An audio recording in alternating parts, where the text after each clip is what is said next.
Hello again, everyone. My name is Bar. Here, as always, seeking the truth. And my video topic for today will be asking, who is Baal? For those of you who have never heard the name before, you're going to learn who that is today. And I feel like that's very important because of something that's actually going on in the world today that is probably going over a lot of people's heads that they should be aware of. I'm going to start this off by reading from the book of Matthew, chapter 6, verse 24, and it reads, "No man can serve two masters, for either he will hate the one and love the other, or else he would hold to the one and despise the other. You cannot serve God and mammon."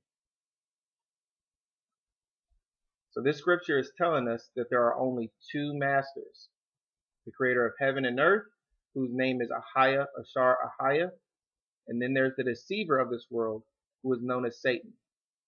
You are either serving the Most High or you're serving Satan. There is no in between. The word mammon in this verse is referring to money. Now that's only because Satan, who controls this world, uses worldly desires like money and lust to persuade people to follow him. I'm going to read from the book of 2 Corinthians chapter 4, verse 4. It reads, "In whom the God of this world hath blinded the minds of them which believe not, lest the light of the glorious gospel of Christ, who is the image of God, should shine upon them." So Satan is the God, which means ruler of this world. Only those that don't believe in Christ are blind enough to not see this. And now, as we first read, the Bible says that there are only two masters. But we all have heard the names of many different gods. Even though there are many different angels, they all still serve the same God. Same goes for fallen angels. They all serve the same master, which is Satan. All angels give honor and glory to the Creator. Even Christ, which is the highest angel, tells us not to worship him, but to worship the Most High. I'm going to read from Luke chapter 4, verse 8, and it reads, "And Yeshua answered and said unto him, Get thee behind me, Satan, for it is written, Thou shalt worship the Lord thy power, and him only shalt thou serve." So, if we follow the teachings of Christ, then we are worshiping the Most High. But if you're following any other God by any other name, you are essentially worshiping Satan. This also includes the worship of yourself. The worship of self is actually the origin of Satanism. Lucifer was the first one to worship himself before the Most High. I'm going to read from the book of Isaiah, chapter 14, verses 12 through 14, and it reads, "How art thou fallen from heaven, O Lucifer, son of the morning? How art thou cut down to the ground, which didst weaken the nations? For thou hast said in thine heart, I will ascend into heaven. I will exalt my throne above the stars of God. I will sit also upon the mount of the congregation in the sides of the north. I will ascend above the heights of the clouds. I will be like the Most High." So, loving yourself is following after the ways of Lucifer, which is Satan. Even if you don't believe in God, you are still following after Satan because you are refusing to worship the Most High. So, like I said, there is no in between. Now, with all that being said, let's actually go in and find out who Baal is. Now, Baal, Baali, or Baalim was the name of a deity that was originally worshipped by many people in ancient Babylon and all throughout Mesopotamia. In the Hebrew language, the word Baal means Lord. Now, scholars generally associate this name with a variety of different deities, but the name Baal was particularly used or associated with a storm and fertility god named Hadad. And this dates all the way back to at least 2500 BC. Scholars propose that as the cult of Hadad increased, his name became too sacred to speak, Hence the alias Lord or Baal was used instead. This same deity was also known by many other names, all throughout different lands. He was also called Anu, El, Ahura Mazda, Dagon, Yah, Mithra, Moloch, Ra, and many more. Most ancient records show Baal as a weather god, having particular power over lightning, wind, rain, and fertility. The term Baal originally was used just as an epithet or a title for Hadad, but over time the epithet became the god's name, while Hadad became the epithet. Now, variations of the name Baal are mentioned more than 85 times in the Hebrew scriptures, always in reference to a false pagan god. In ancient depictions of Baal, he was often associated with the bull, as this bull normally symbolized both strength and fertility. Archaeological records also show that Baal worshippers often burned children and other humans as human sacrifices. I'm going to read from the book of 2 Kings, chapter 17, verses 16 through 17. It reads, "And they left all the commandments of the Most High, their power, and made them molten images, even 2 calves, and made a grove, and worshipped all the host of heaven, and served Baal. And they caused their sons and their daughters to pass through the fire, and used divination and enchantments, and sold themselves to do evil in the sight of the Lord, to provoke him to anger."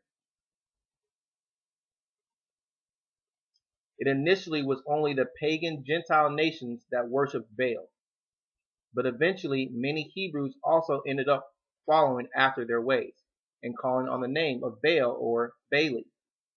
Primarily, these were the Israelites of the northern kingdom.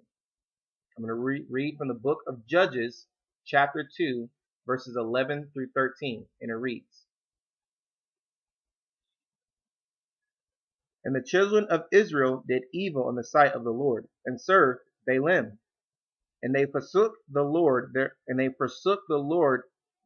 their power of their fathers, which brought them out of the land of Egypt, and followed other gods, and of the gods of the people that were round about them, and bowed themselves unto them, and provoked the Lord to anger.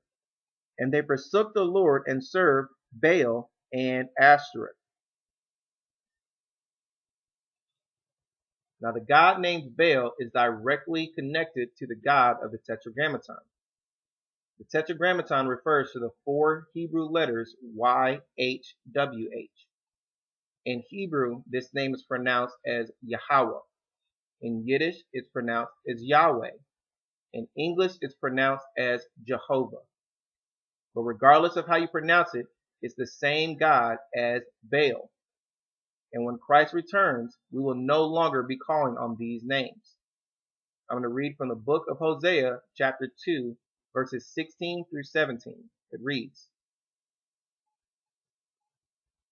"And it shall be at that day, saith the Lord, that thou shalt call me Ishi, and shalt call me no more Baali.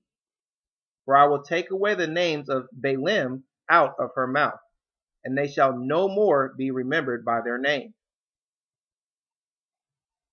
Now the name Baali in this verse is number H1180 in the Strong's Concordance, and it means a deity in the northern kingdom, a variation of the name Baal, a symbolical name for Jehovah.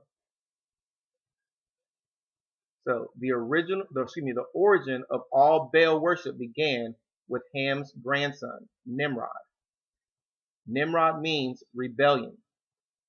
Nimrod was the first great king after the flood of Noah around 3000 BC. Nimrod rebelled against the Most High. I'm going to read from the book of Genesis, chapter 10, verses 8 through 9. It reads, "And Cush begot Nimrod. He began to be a mighty one in the earth. He was a mighty hunter before the Lord. Wherefore it is said, even as Nimrod, the mighty hunter before the Lord." Now, in defiance to the Most High, Nimrod constructed the building of a tower that was meant to fight against the Most High. At this time, the whole earth spoke the same language and worshiped the same pagan gods. It wasn't until after the Most High sent the 70 angels down to confuse the languages that people began to worship Baal or Nimrod by other names. I'm going to read the book of Genesis, chapter 11, verses 1 through 7, and it reads, "And the whole earth was of one language and of one speech. And it came to pass, as they journeyed from the east, that they found a plain in the land of Shinar. And they dwelt there, and they said one to another, Go to, let us make brick, and burn them thoroughly. And they had brick for stone, and slime they for mortar. And they said, Go to, let us build a city, and a tower, whose top may reach unto heaven. And let us make us a name, lest we be scattered abroad upon the face of the whole earth. And the Lord came down to see the city and the tower which the children of men builded. And the Lord said, Behold, the people is one, and they all have one language, and this they begin to do. And now nothing will be restrained from them, which they have imagined to do. Go to, let us go down there and confound their language, that they may not understand one another's speech." Now, the Babylonian religion was created around the traditions that were set up by Nimrod and primarily his wife/mother Semiramis, and then continued on through her son/husband Tammuz. While Nimrod was alive, he gained occult or hidden knowledge by sacrificing to the false god Moloch, and this god, the priest of this god, instructed Nimrod to marry his own mother. Nimrod became known as the most powerful man in the world, and he was worshipped as a god on earth.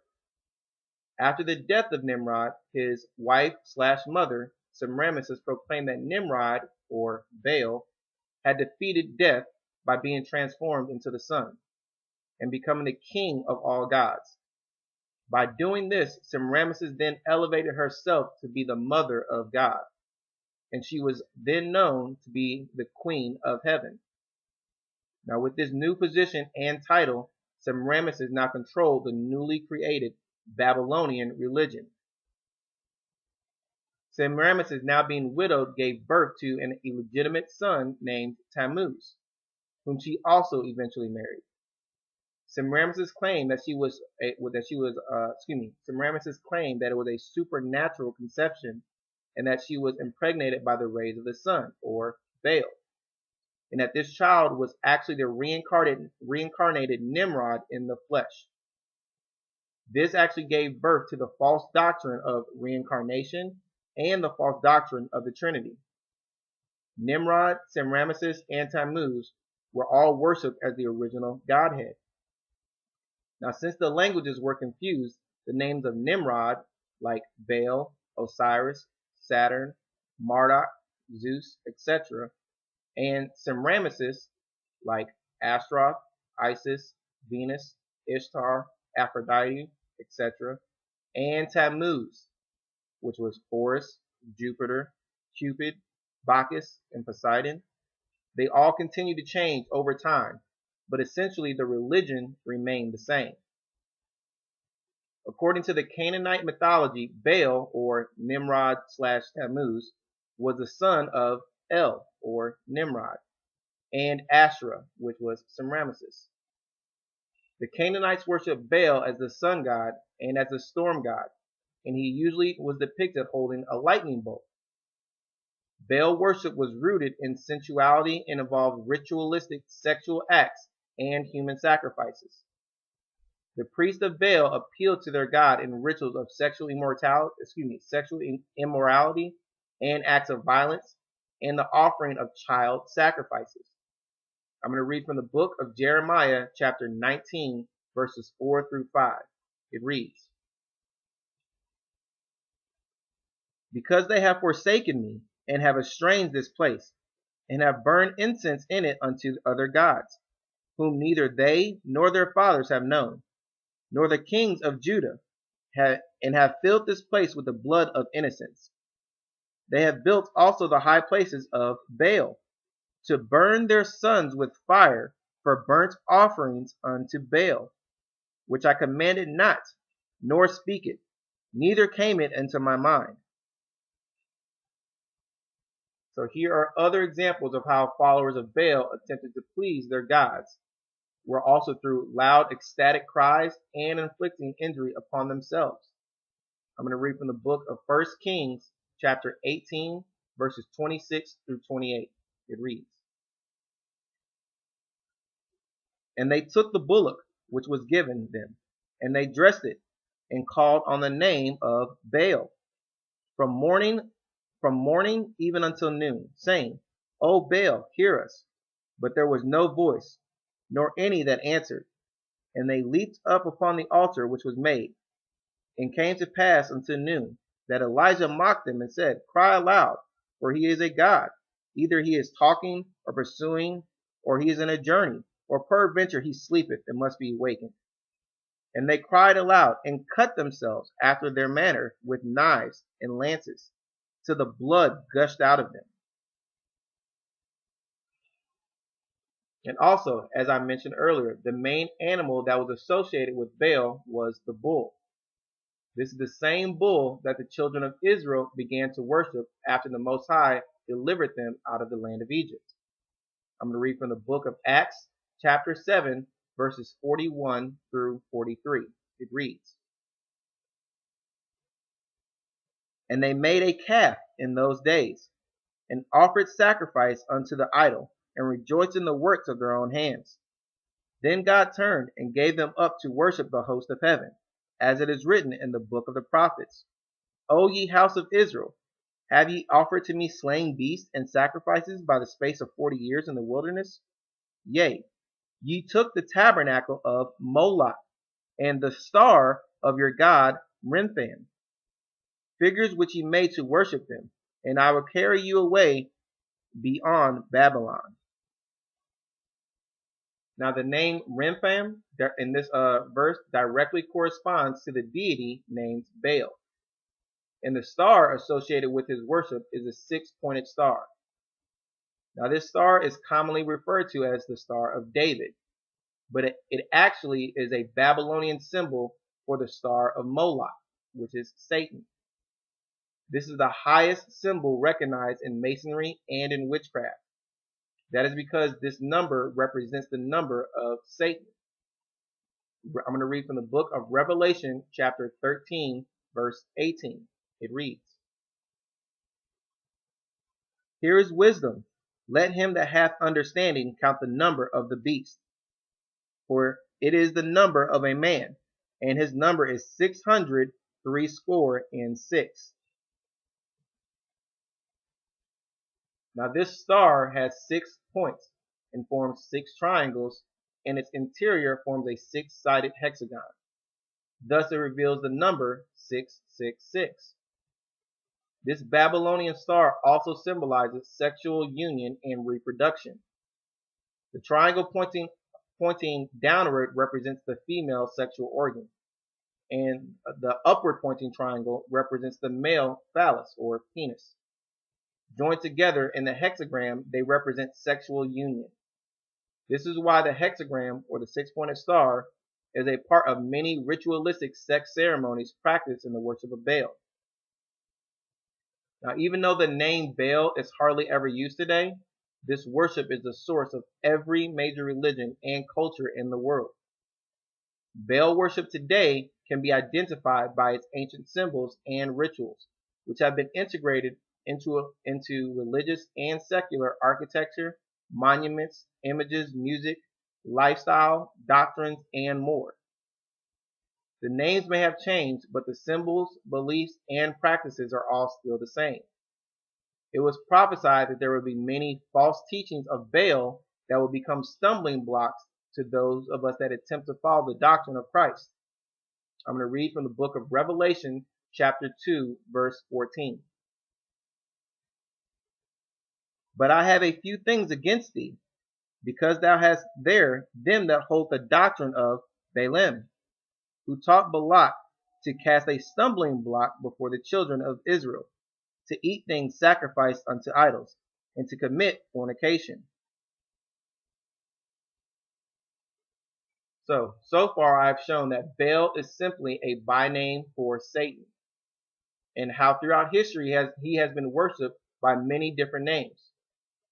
Baal was the name of a primary deity that was worshipped during the construction of the Tower of Babel back in ancient Babylon. Now the reason why I bring up this teaching on Baal, on September 19th, 2016 in New York City, an archway had just recently been erected in honor of the Temple of Baal. It is being called the Arch of Triumph. Now who or what exactly are they celebrating victory over? Since this unveiling, there has been an increase in violence all over America, which is now the new Babylon. Some people will call this a coincidence, but those of us that understand the Bible, we can clearly see that this arch serves as a gateway or an entrance for demons. The arch was placed in a small park directly outside of New York City City Hall, in the heart of the financial district not too far from the World Trade Center Memorial.